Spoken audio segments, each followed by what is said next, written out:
नमस्कार, मैं हूं लवी गुंबर और आप देख रहे हैं एबीपी गंगा। सोशल मीडिया पर नोएडा का एक वीडियो वायरल हो रहा है। इस वीडियो में मौजूद है सिस्टम की रुकी हुई सांसें। वीडियो में कोरोना काल की सबसे शर्मनाक तस्वीर कैद हुई है। तो वीडियो में है दम तोड़ चुकी इंसानियत की कहानी। इस वीडियो में है सड़े हुए सिस्टम के सबूत। एक उम्मीद की कहानी जिसने रात भर अस्पतालों के चक्कर काट काट कर रास्ते में ही दम तोड़ दिया और महामारी के इस संकट काल में मानवता की मौत हो गई। आप भी देखिए ये स्टोरी। मेरा नाम प्रेम कुमार है। मैं ग्रेटर नोएडा के गौतम बुद्ध नगर में रहता हूँ। मैंने अपने बच्चे का मेरे छोटे भाई की वाइफ का ऑपरेशन हुआ, डिलीवरी हुई, जिसके वजह से उनको बच्चा पैदा हुआ और बेटा पैदा हुआ रात 11 बजे। जब से लेके अब तक मैंने पुलिस कॉल की, एम्बुलेंस कॉल की, मेरे को एक हॉस्पिटल से दूसरे हॉस्पिटल घुमाते रहे, लेकिन मेरे बच्चे का इलाज नहीं हुआ। मैं अभी ग्रेटर नोएडा के हाईवे परी चौक पे हूँ और ये मेरे साथ मेरे बच्चे की छोटी सी लाश है, जो कि अभी जिसने आंखें नहीं खोली और उसे मृत घोषित कर दिया। किसी ने मदद नहीं की है। ये देखो, अपने बच्चे को लेकर बाइक पे घूम रहा हूँ मैं, कोई मदद करने वाला नहीं इस चारों ओर। मेरे को मैंने पुलिस से, एम्बुलेंस, सबको मदद मांगने की कोशिश की, किसी ने नहीं। मैं सरकार से ये वीडियो इतना फैला दो दोस्तों, ताकि यूपी सरकार की पोल खोले। जो डॉक्टर में हॉस्पिटल में गया, उनकी वीडियो है मेरे पास, वो सोते हुए पाए गए, किसी ने मदद नहीं की। सब लोग ये कह रहे हैं ये बच्चों को हॉस्पिटल नहीं है, आगे ले जाओ, आगे ले जाओ। और मेरा बच्चा मर गया। मैं रात को 9 बजे से लेके अभी सुबह 6 बजे तक मैं बाइक से लेकर घूम रहा हूँ बच्चे को। कोई मदद करने वाला नहीं। इस मासूम को गलती क्या है? इस मासूम को देखो जरा, सबको इस मासूम को देख के जरा मदद करो इसकी। सबको इसको देखो, इसने किसने मारा? ऐसे सरकार ने मारा, पुलिस ने मारा, या डॉक्टरों ने मारा, या मैंने मारा? इस मासूम की तस्वीरें तो साफ नहीं दिखाई जा सकती, लेकिन एक बेबस बाप के सवालों का जवाब सिस्टम को देना ही होगा। जवाब देना होगा कोरोना काल की सबसे शर्मनाक तस्वीर पर। जो नन्हा मेहमान बनकर परिवार में आया था, खुशियां पूरे परिवार में लाया था, उसी बच्चे की लाश को इस कदर सड़क लेकर घूमना पड़ेगा। शायद ही राजकुमार नाम के इस शख्स ने सोचा होगा। किसी ने मदद नहीं की। सब लोग ये कह रहे हैं ये बच्चों को हॉस्पिटल नहीं है, आगे ले जाओ, आगे ले जाओ। और मेरा बच्चा मर गया। मैं रात को 9 बजे से लेके अभी सुबह 6 बजे तक मैं बाइक से लेकर घूम रहा हूँ बच्चे को। कोई मदद करने वाला नहीं। इस मासूम को गलती क्या है? इस मासूम को देखो जरा, सबको इस मासूम को देख के जरा मदद करो इसकी। सबको इसको देखो, इसने किसने मारा? ऐसे सरकार ने मारा, पुलिस ने मारा, या डॉक्टरों ने मारा, या मैंने मारा? जिस बच्चे को इस दुनिया में लाने के लिए 9 महीने का संघर्ष एक माँ ने किया, एक पिता उसके इलाज के लिए कई घंटों तक ग्रेटर नोएडा में घूमता रहा, लेकिन हमारा सिस्टम उसे न तो एम्बुलेंस दिला सका और न ही दिला सका ऑक्सीजन, जो उसकी जान बचा सकता था। जिस डॉक्टर को कोरोना काल में पूरी दुनिया योद्धा के नाम से जान रही है, जिनके सदके में हर सिर झुका हुआ है, उनके माथे ये तस्वीरें किसी दाग से कम नहीं है। गौतम बुद्ध नगर में जिंदगी की कीमत क्या है? इसे आप लापरवाही कहिए, सिस्टम की बेपरवाही कहिए, या फिर कोरोना काल का डर कहिए। हम तो सिर्फ इसे महामारी के दौर का महापाप कहेंगे, जिसके गुनहगार सिस्टम के वो नुमाइंदे हैं, जिन्होंने इस नवजात की जान ली है।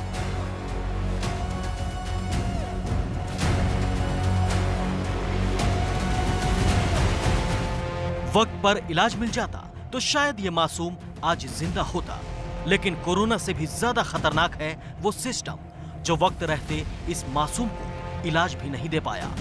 सोशल मीडिया पर वायरल इस वीडियो ने झकझोर कर रख दिया है। ग्रेटर नोएडा, जिसे प्रदेश का शो विंडो कहा जाता है, उस शो विंडो की सबसे शर्मनाक है ये तस्वीर, जिसमें इंसान और जिंदगी की कोई कीमत नहीं है। गौतम बुद्ध नगर में कोई ऐसा सरकारी अस्पताल नहीं है जहाँ पे बच्चों के लिए वेंटिलेटर हो। अन्यथा वहाँ जाते हैं तो बोलते हैं हमारे यहाँ वेंटिलेटर है ही नहीं। वहाँ पर एम्बुलेंस वाले को बोला भैया आपके पास ऑक्सीजन सिलेंडर है? तो बोलता भैया है ही नहीं। मैंने उससे बोला बच्चों को लिटाने के लिए कुछ है? तो बोलता है वो जिसमें लैट्रिन करवाते हैं वो उठा के दे दी। बोलो भैया इसमें भी लिटा दो।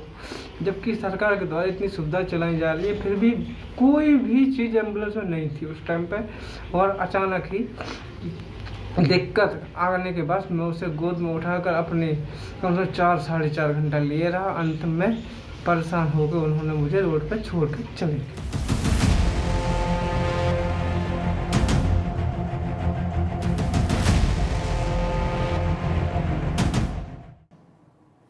जी हां, सिस्टम की ही सांस रुक गई। एक बेबस और लाचार पिता रात भर सड़क पर भटकता रहा, अपने जिगर के टुकड़े को जिंदगी के लिए ढूंढता रहा, लेकिन उसके हाथ लगी सड़े हुए सिस्टम के वो सबूत जिसने उसके परिवार की खुशियां ही छीन ली। आइए देखते हैं बेबस सिस्टम के और एक मजबूर पिता की लाचारी की ये दर्द भरी दास्तां। इस वायरल वीडियो में दिख रहे राजकुमार और प्रेम दोनों भाई हैं। वीडियो में यह दावा किया जा रहा है कि श्री कृष्ण लाइफलाइन हॉस्पिटल में राजकुमार की गर्भवती पत्नी को एडमिट कराया गया था, जहां उसने एक बच्चे को जन्म दिया। अपनी मैडम को प्रेगनेंसी तो डिलीवरी करवाने कृष्णा में ले गया। किसी कारणवश कृष्णा में डिलीवरी होते समय मेरे बच्चे को अचानक कोई दिक्कत आ गई, जिससे मैडम ने वहाँ से मेरे को रेफ़र करने के लिए बोला आपके बच्चे को प्रॉब्लम है, इसलिए मैं आपके बच्चे को यहाँ से दूसरी जगह रेफ़र कर रही हूँ। बच्चे के ना रोने की वजह से उसको ग्रेटर नोएडा के ग्रीन सिटी हॉस्पिटल में ट्रांसफर किया गया। ग्रीन सिटी हॉस्पिटल में एडमिट करने के बाद इलाज शुरू किया गया। दावा है कि पैसे न भर पाने के लिए इस मासूम के इलाज को रोक दिया गया, जिसके बाद नवजात को दादरी के सरकारी अस्पताल में ले जाया गया। दादरी अस्पताल ने बच्चे का इलाज न कर पाने की बात कही और वजह बताई सुविधाओं का अभाव।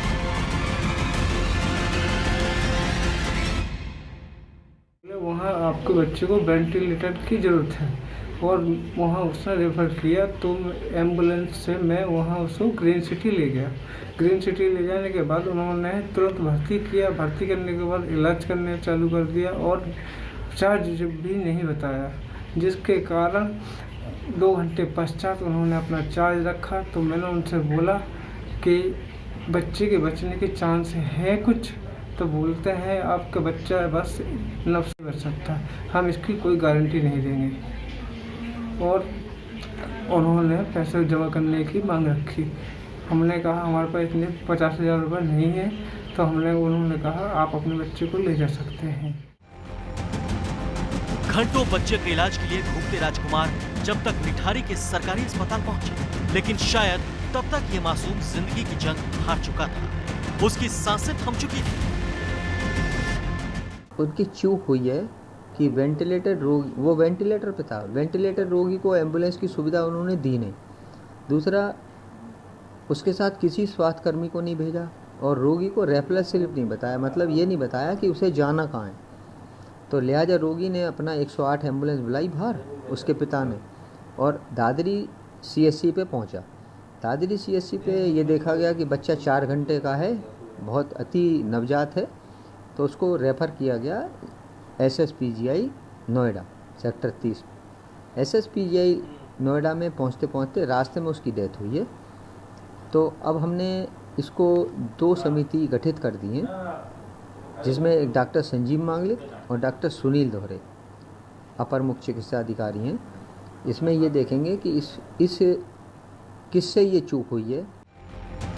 ये वो दस्तावेज हैं जो गवाही दे रहे हैं पैसों के लालच में अस्पतालों के अंदर मर चुकी मानवता की। बिलों की ये वो लिस्ट है जिसको भरने में एक पिता अपना सब कुछ दांव पर लगा चुका था, लेकिन फिर भी वो अपने जिगर के टुकड़े को बचा नहीं सका। अब चाहे जितनी भी जांच करवा लीजिए, एक मासूम की जिंदगी आप लौटा नहीं सकते।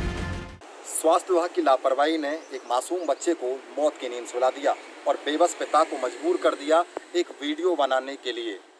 बेबस पिता ने एक वायरल वीडियो बनाया और उस पर सवाल उठाया पूरे जो सिस्टम है गौतम बुद्ध नगर का स्वास्थ्य विभाग का, उस पर, और उसके अलावा उत्तर प्रदेश सरकार पर।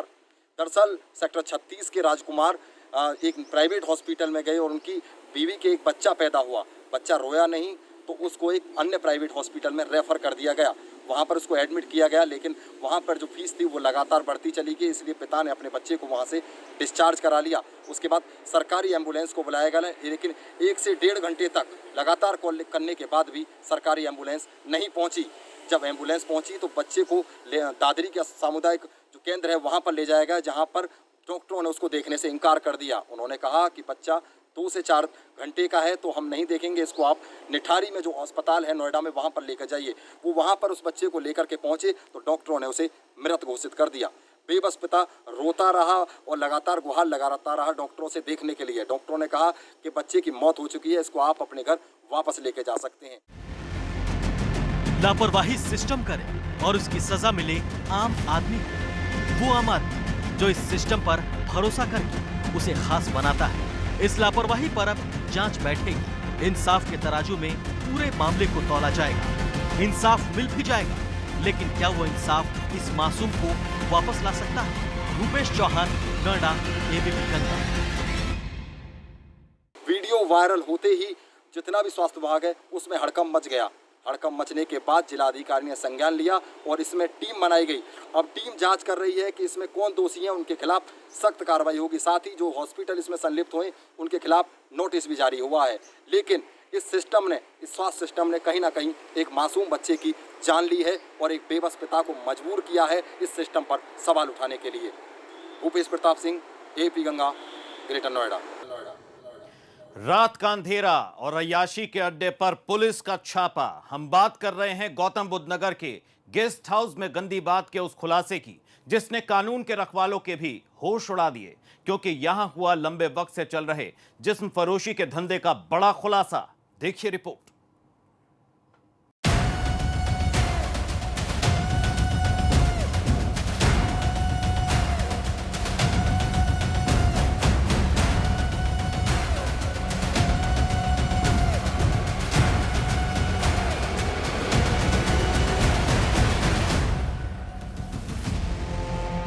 ग्रेटर नोएडा का थाना बीटा 2 इलाका सिग्मा, जहां रात के अंधेरे में चल रहा था जिस्म फरोशी का धंधा।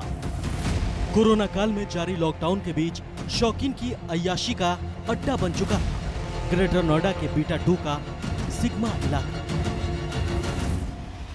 यही वो दरवाजा है जिसके पीछे जिस्म फरोशी के धंधे को अंजाम दिया जा रहा था। लॉकडाउन के बीच इस रिहायशी इलाके में पैसे वालों के लिए हो रहा था खास इंतजाम। कोरोना काल में जिस्म फरोशी के इस धंधे का खुलासा होने से हड़कंप मच गया है। पुलिस के भी होश उड़ चुके हैं ये जानकर कि उनकी नाक के नीचे कैसा खेल खेला जा रहा है। पुलिस ने ग्रेटर नोएडा के गेस्ट हाउस में सेक्स रैकेट का भंडाफोड़ करते हुए गेस्ट हाउस के मालिक, मैनेजर समेत 6 लोगों को गिरफ्तार किया। इन तस्वीरों में मौजूद है गेस्ट हाउस का मालिक अनिल कश्यप, मैनेजर दीपक कृष्ण और उसके साथी जो मिलकर जिस्म फरोशी के इस धंधे को चला रहे थे। आपके होश उड़ जाएंगे ये जानकर कि इस धंधे में 2 महिलाएं इनका साथ दे रही थी। सेक्स रैकेट में पुलिस ने मालिक अनिल कश्यप को गिरफ्तार किया है जो दिल्ली का रहने वाला है। हाल में ग्रेटर नोएडा के इस गेस्ट हाउस में रह रहा था। वहीं मैनेजर कृष्णा हिमाचल प्रदेश का रहने वाला है जो यहीं रह रहा था। इसके अलावा पुलिस ने ग्रेटर नोएडा के रहने वाले राहुल शर्मा और नीरज कुमार को पकड़ा। इनके गिरोह में 2 महिलाएं भी शामिल थी। एसीपी और जो थाना प्रभारी उन्होंने एक टीम बनाई और उसके बाद उन्होंने गेस्ट हाउस पर छापेमारी की।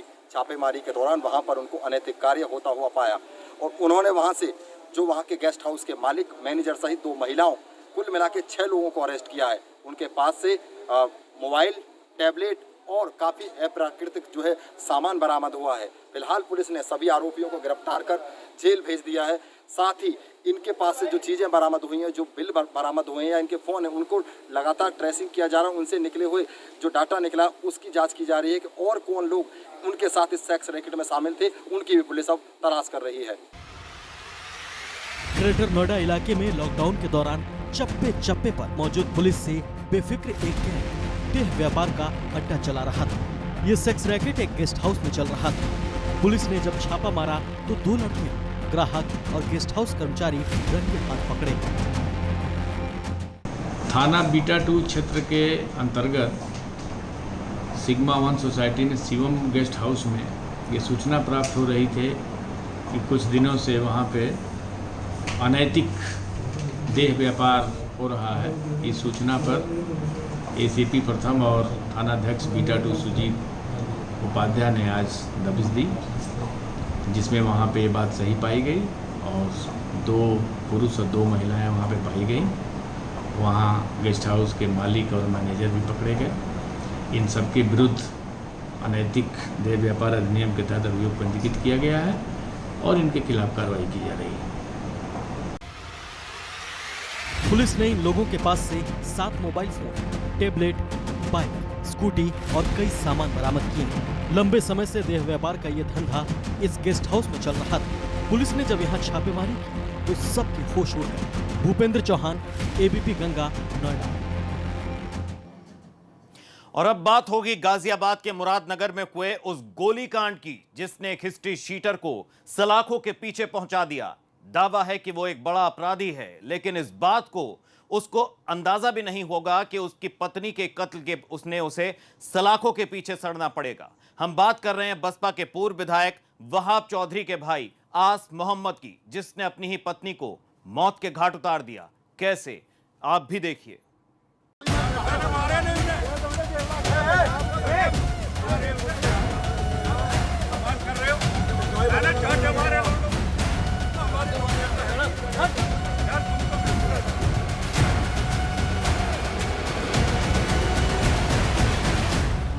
पुलिस की मौजूदगी में हंगामा, बीच सड़क पर आर पार।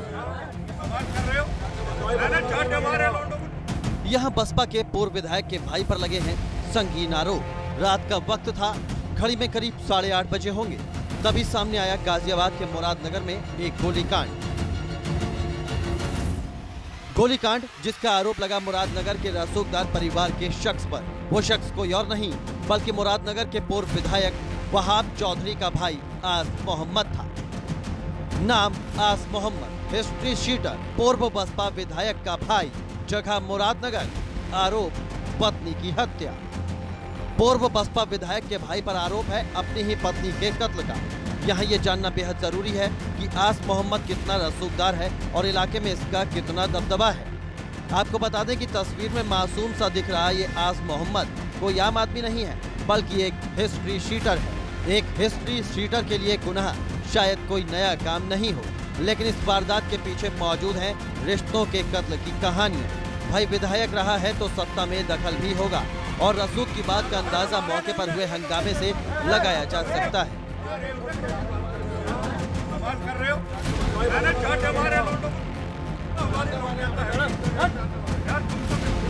रिश्ता जो आस मोहम्मद का अपनी पत्नी सुहाना से था, रिश्ता जिसमें उसने सुहाना के साथ जीने मरने की कस्में खाई थी और सुहाना की डोली आस मोहम्मद के आशियाने में आई थी। 20 साल पहले हुई शादी का अंजाम ये होगा, इसका इल्म भी शायद सुहाना को नहीं होगा। उसने कभी सपने में भी नहीं सोचा होगा कि उसका पति ही उसका कातिल बन जाएगा और बेरहमी से एक दिन उसका कत्ल कर देगा। सुहाना अब इस दुनिया में नहीं है। आरोपी आस मोहम्मद भी सलाखों के पीछे है, लेकिन कत्ल के पीछे की वजह अब भी एक बड़ा सवाल बनी हुई है, क्योंकि 20 साल पुराने रिश्तों में कैसे दरारें आई, इस बात को समझना बेहद जरूरी है। बाजारू औरतों को घेरे है और घर की औरत पर डंडा बजा हुआ है, बाजारू औरतों को गले लगा हुआ। आज तो इसने गोली मारी और क्या हुआ? क्या नाम है लड़की? सहाना। दहेज का कोई कब से चल रहा था? विवाद तो हमारा 10 साल से दहेज का कोई ना, हमने अब आज तक रिपोर्ट ही ना करी। अच्छा। ये हमारे नज़दीक है, इस हमारे हम ना करे। 10 दिन पहले बहुत हत्या करी है, 85 केस है इस पे। एक आध थोड़ी है इस पे, इसकी रजिस्ट्री उठा के देखो, 85 केस है। स्टैंडर्ड बदमाश है यहाँ का। कौन है ये? किसके भाई है? ऐसा क्या क्या है? कोई पार्टी से भी ताल्लुक रखता है ये पार्टी बदमाशों से ताल्लुक रखे है। 2 नंबर के काम है इसके सब। नहीं। राजनीति का इसका भैया विधायक है, वो बहुजन समाज पार्टी के विधायक है। इनके भाई वहाब चौधरी। कुछ दिन पहले ही सुहाना और उसके बच्चों को उसके पिता उसके ससुराल छोड़कर आए थे। परिजनों के मुताबिक आरोपी पति आस मोहम्मद अक्सर सुहाना के साथ मारपीट करता था। को लगभग 8:30 बजे मुरादनगर थाना क्षेत्र में पुलिस को एक सूचना प्राप्त हुई कि आस मोहम्मद नाम के एक व्यक्ति ने अपनी पत्नी सहाना की गोली मारकर हत्या कर दी है। पुलिस तत्काल मौके पर पहुंची और शव को पोस्टमार्टम हेतु अस्पताल पहुंचाया। आस मोहम्मद को पुलिस ने हिरासत में ले रखा है, उससे पूछताछ की जा रही है, अग्रिम कार्रवाई की जा रही है। पुलिस के मुताबिक वारदात को मंगलवार की रात अंजाम दिया गया। पुलिस ने आरोपी आस मोहम्मद को गिरफ्तार कर लिया है। वहीं पुलिस अब आरोपी से पूछताछ कर रही है, क्योंकि वही एक शख्स है जो इस वारदात की असल वजह सबके सामने ला सकता है। पुलिस को उम्मीद है कि सुहाना मर्डर केस की वजह जल्द ही सबके सामने होगी। विपिन तोमर, गाजियाबाद, एबीपी गंगा। गाजियाबाद के थाना मुरादनगर इलाके में पूर्व विधायक के भाई ने अपनी पत्नी की गोली मारकर हत्या कर दी। आरोपी आस मोहम्मद थाने का पहले से हिस्ट्री शीटर है। मृतका के परिजनों का आरोप है कि शादी के बाद से ही आस मोहम्मद उनकी लड़की के साथ मारपीट किया करता था। पुलिस ने आरोपी आस मोहम्मद को गिरफ्तार करके जेल भेज दिया है। गाजियाबाद से विपिन तोमर, एबीपी गंगा। और खास पेशकश में अभी वक्त एक ब्रेक का है। ब्रेक के उस पार में खबरों का सिलसिला जारी है। आप रहिए एबीपी गंगा के साथ। एबीपी गंगा, खबर आपकी, जुबान आपकी।